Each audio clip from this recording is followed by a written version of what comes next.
1 star, the bottom of the barrel, and 100 hours into it. You'd think that players would realize after a couple hours or 10 hours or 20 hours or 30 hours that this game is not worth their time, but they keep on trucking. After around 85 hours of playtime, I now feel like I'm qualified to do my going over 1-star reviews for Dragon's Dogma 2. Since DD2's launch was a bit divisive, this one should be an interesting one. I do have a sponsor in today's video, but more on that shortly. Let's jump right into it. Let's first take a quick look at the general consensus for this game just about 2 weeks after launch with 1 patch released. So over here on Steam, it currently says mixed reviews with 58% of the 51,841 users voting thumbs up or positive, and this has actually been climbing as the days go on. As DD2 launched with mostly negative reviews the first night, that did quickly change to mixed reviews, but the last time that I checked, it was 40% of the reviews being positive. Now we've moved up to 58%. Over on Google reviews, which comprises of both console and PC players, you can see that we have quite a lot of 5 stars, but almost just as many 1 stars. Seems like people either love it or they hate it, and these are always fun games to have discussions on. And over on Metacritic, we have a critic score of 85 based on 79 critic reviews, and that's for PS5, but if we click on view all platforms, you can see it's still pretty close with PC and Xbox, and a user score of 6.3 out of 10. So once again, a pretty big divide here. Let's start off with 2 low reviews on Metacritic, starting with a user review which highlights misinformation, which has been kind of a thing with this particular game. Cannot teleport at will. To teleport, you must spend money to buy DLC. Can't believe a game that sells for $70 does this. So yeah, misinformation spreads like wildfire, both in gaming news and real world news as well. Now, I do share this player's frustration in a $70 single player game having microtransactions, but it's just simply not true that you have to pay money to teleport. Well, I do think it was a really bad idea to sell a single port crystal in the cash shop, and technically it does help, even if it's very minor in the scope of the game. The truth of the matter is that you absolutely do not have to spend money to teleport or fast travel in this game. What interests me more, though, with this particular review is that this player is complaining that they cannot teleport at will, cash shop aside. Now, if that's how this player likes all of their games to be, if they like to be able to just click a button and skip the entire world, sure, that's fine. Maybe this player doesn't like exploration. Maybe they don't really like worlds in video games and they're more so into the constant click mobile type games or something like that. But I do actually have more of a feeling that this player may have just been conditioned to expect fast travel at will in all games, because so many companies out there just suck at making truly enjoyable, open, dynamic worlds. I think for DD2, its open world design is one of its best features. Even if the fast travel system isn't perfect, this game is meant to make you go out on an adventure, not just click, click, click, click, click, click, click, click, click, click, click, click. Now let's take a look at the lowest critic review, which turned out to be a score of 30. But first, a message from today's video sponsor, Factor. But what the heck is Factor? Factor is a meal prep, cook, and delivery service that will drop off fresh, never frozen, dietitian-approved meals right to your doorstep. All you gotta do is heat and enjoy. 2 minutes of your time to wait. That's it. And yes, they are delicious. There's a ton of reasons why this may be the service for you. First of all, it's a huge time saver, especially if you don't have as much time to cook while you're out enjoying the beautiful springtime. The sun! Meals will also allow you to skip that trip to the crowded grocery store once in a while, and perhaps even more importantly, say goodbye to the whole cleanup of the messy dishes, the pots and the pans and the cutting boards and the spoons and the silver. Oh God! Factor also allows you to tailor its service to your schedule so you can customize your weekly meals. There's great flexibility in choosing how much or how little you want. And of course, you can pause or reschedule deliveries and just make it fit you. You know what I'm saying? So what are you waiting for? Head to factor75.com or click the link below and use code WolfheartFPS for 50% off your first Factor box. That's factor75.com, code WolfheartFPS for half off that first delicious box. Just kidding, don't eat the box, but it is recycle friendly. Back to the video. Dragon's Dogma 2 is outwardly hostile to its audience, embracing everything that made the original such a hassle to enjoy. Now, I will say, Dragon's Dogma 1 and 2 are filled with hassles, but many of these hassles, with the exception of a few, I actually believe lead to much more overall enjoyment in a game for certain player types, like myself. For example, the limited fast travel in DD2 and also DD1, to me, makes me feel like I'm part of a real world. When I venture out somewhere far away, I feel like I'm on a true adventure. And sure, it can be frustrating at times, but overall, it makes the game better in my opinion and adds a whole new layer of immersion. I actually respect the crap out of devs and studios that understand the concept of frustration not always being a bad thing, and they design their games around that. 9 Dot Studios with Outward, for example, From Software games have a lot of frustration elements behind them. Even Larian games have a high learning curve, which can be frustrating. I find myself really being able to lose myself in these games much more than games that are solely focused on streamlining everything and convenience. Convenience can, of course, be a great thing, but I'd say only when you understand at what cost that it comes with. And many times that cost is not something that you can immediately see right in front of your eyes. I do, of course, understand that games that have more hardcore elements, they're just not for everyone. Some people like to come home from work and turn off their brains and just relax. That's totally understandable. I think the old adage of one man's trash is another man's treasure kind of applies here, as hassles are more hardcore elements in video games. Some players are going to just despise them completely. They don't want to play video games to be frustrated ever, while other players are able to look at these hassles and see how it leads to more immersion and also leads to higher highs later on in the game. That, of course, doesn't mean that DD2 is perfect, but I think it's clear that some games are just not meant for certain types of players. A game designed with the purpose of wasting players' time, which makes Capcom's time saver microtransactions all the more sickening. Like I always say, I don't care if people complain about cash shops. I want people to. I don't think they belong, especially in single player RPGs, but I greatly disagree that the game was designed with the purpose of wasting a player's time. I spent 86 hours in this game, and I don't regret a single second of it. I don't feel like my time was wasted, and I didn't use any cash shop items. It's a glorified Xerox that you'll adore if you believe Dragon's Dogma was literally perfect when it released in 2012. I don't actually know of anyone who thinks that Dragon's Dogma 1 was perfect, but I do know of a lot of DD1 players that love Dragon's Dogma 2. And absolutely none of the progress within the game's development in the past 12 years meant one effing thing. Now, the funny thing is, I actually kind of agree with this statement here, but I'm looking at it in an entirely different way. I don't always think of the word progress as an inherently positive thing, because it can be negative too. And I think Itsuno actually understands what has made so many games so shitty over the past 10 to 12 years. There's been a lot of good games too, but there's been a lot of shitty games as well. And he chose to ignore a lot of this progress because he knows what he likes in games. And there's a lot of players out there like myself that also vibe with that. Now, of course, I'm not talking about performance, which was abysmal and should have been way better and still needs to be better, nor am I talking about the cash shop. I'm talking about poor game design here. But back to the review for the final sentence. Indeed, if your idea of a good game is having a terrible time, you'll love this malignant resurrection of ideas and implementations that should have stayed long dead. So clearly this is just not a game for Jimquisition, and I think that's fair. Not all players like all these hardcore mechanics and things like that. If you think about it, if you don't like the core design of a game, if you're not vibing with it, if the game also has performance issues, a cash shop, and it didn't even launch with the ability to start a new game, which is now thankfully in the game, it just kind of amplifies your dislike of the game. Of course, many of these 1-star reviews are focused on performance, and I totally understand, especially if you have a modern day console or a decent PC and you're dipping into the 20 FPS, maybe even lower than that. That kind of sucks. A lot of players would be willing to take a graphical hit to have a game that runs more smoothly, and unfortunately this game just launched in a pretty bad state and it still needs a lot of patches. 100 hours completed, the 3 storylines, and I'm very disappointed.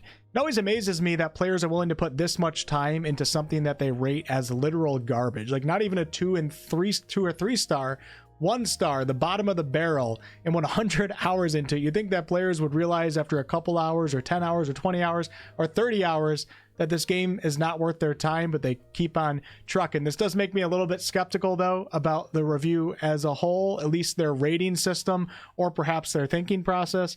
Let's find out. I pre-ordered before it came out, and here they are, microtransactions. I'm sorry, y'all, we can't get through many of these reviews without talking about microtransactions, but in my opinion, coming from a single-player RPG genre lover, they're not consumer-friendly. When you put something that's not consumer-friendly into your game, of course, consumers are going to be vocal about it and get angry, even if it's a pointless cash shop filled with a bunch of useless items. This normalizes these types of cash shops in single player RPGs. Even if Capcom's been doing it for a while, they're still normalizing it, and they're normalizing it in a genre that doesn't want it. Single player RPGs, it's different than the online looter crowd and the MMO crowd. This is a different genre. Now single player RPG companies are going to see Capcom doing it, and if it's a success, they're going to start doing it.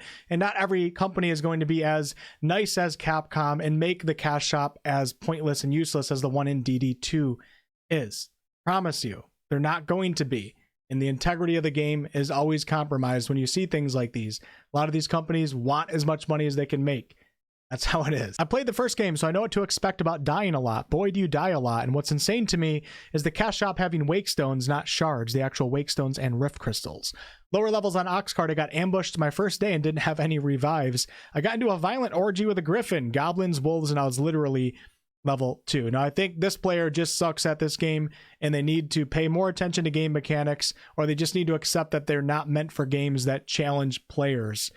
But with that said, when you have a cash shop that sells wake stones, even if the game is not designed around making players want to go to the cash shop to buy wake stones, the integrity of the game is compromised, and people just always wonder when you encounter something that's frustrating. They just wonder, is it there to make me then go to the cash shop? Like I said, I don't think in DD2 this is the case, but this will be the case for other games, for sure. They took away all of what made the first game a cult classic, especially the great combat in that game. I totally disagree here. I feel like DD2 is kind of a love letter to DD1 fans, with a few things being a letdown for sure. But generally speaking, a lot of the game is just like beefing up the first game. Now, the combat specifically, I don't think was a huge upgrade from the first game, but the first game had great combat, and I think DD2 also has great combat. I have some memories in this game. Most of them revolved around combat in the open world that I'll never forget, that other games simply just aren't able to provide me with. Now, with that said, DD2 did drop vocations having multiple weapons, or some of them having multiple weapons, with the exception of the warfare vocation, but you don't unlock the warfare until later on in the game.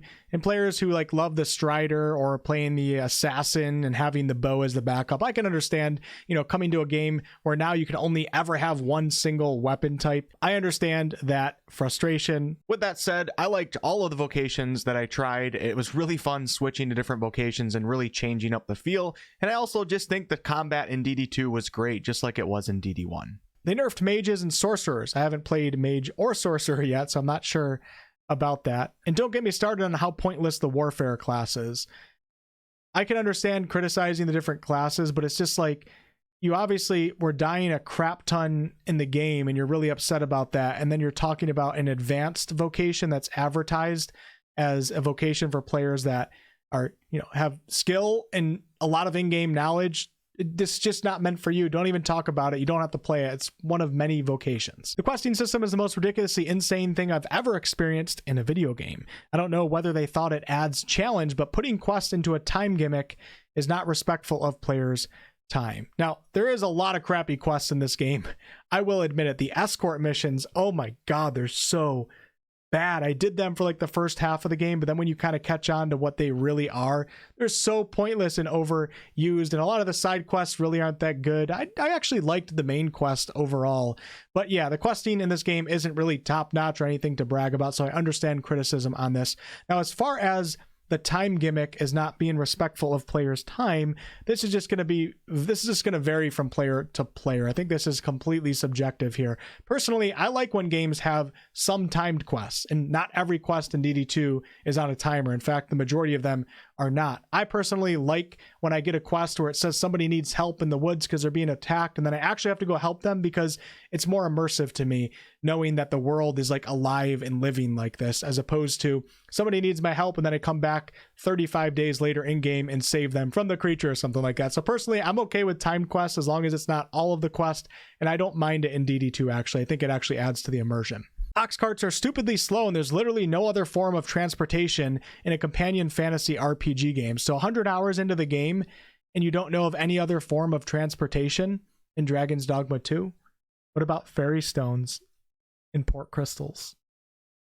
Or even flying on a griffin's back? I also have no idea what a game being a companion fantasy RPG game has to do with fast travel. I don't think there's any correlation. You can have a fantasy companion RPG game with limited fast travel, no fast travel, or a lot of fast travel. The 2 and 2 are not mutually exclusive. Then this reviewer talks about the cooking. Who really cares? We're just going to scroll down. The combat is watered down. Fast travel is unforgivably monetized. So once again, like I said, after reading the first sentence, I started questioning this reviewer. It's not unforgivably monetized. I totally get the hate over the pork crystal being in the cash shop, and I don't think it should have been there. Absolutely shouldn't have been there. But the fast travel is not monetized as a whole, not even close. The only other interesting topic to talk about in this particular review is that this player said, I'm also scared to start a new game since the update because I have no idea whether there is a different save slot. Now, if you're a player who isn't that familiar with Dragon's Dogma 1, playing a single player RPG in 2024 that doesn't allow you to have multiple characters is surprising and it's jarring. So I totally understand this confusion. When you do click on the new game option, it does warn you and say that it's going to delete previously saved data, but not being able to have multiple characters in a single player RPG is kind of a foreign concept these days to many RPG lovers. So I can understand the confusion and the frustration. And I think as a whole, it would be better if you could at least create 2 or 3 characters. I know Capcom says that they have their reasons for this, but regardless of those reasons, I think it would be a net positive if they did allow multiple characters. Imagine if you shared a console with somebody in your household, with family or friends. Only one person can basically play unless you share a character, which is kind of silly. Now over on Steam, and keep in mind that Steam doesn't use a star rating system, it's either thumbs up or thumbs down. I do just want to point out that I noticed a lot of thumbs down reviews that actually state in the review that they think it's an amazing game, and that but is usually followed by performance, microtransactions, bugs, and things of that nature, things that can be avoided on a game's launch. If Capcom didn't do the unnecessary microtransactions, so many of these reviews would be positive reviews, and this game would be much more celebrated than it is right now. It's a choice that they made, so they deal with the consequence, I guess, and it sucks because I really love this game. This is an amazing game, I think, but now it's just overshadowed by all this negativity, and a lot of that negativity I think is deserved. If I set the graphics to look worse than the first game, I can achieve frame rate worse than the first game. I just wanted to share this review because I thought it was kind of funny. It's so true. When the game launched, and I think actually right now too, you like lower your GPU settings, but nothing even changes really in the game. Your frame rate doesn't get any better.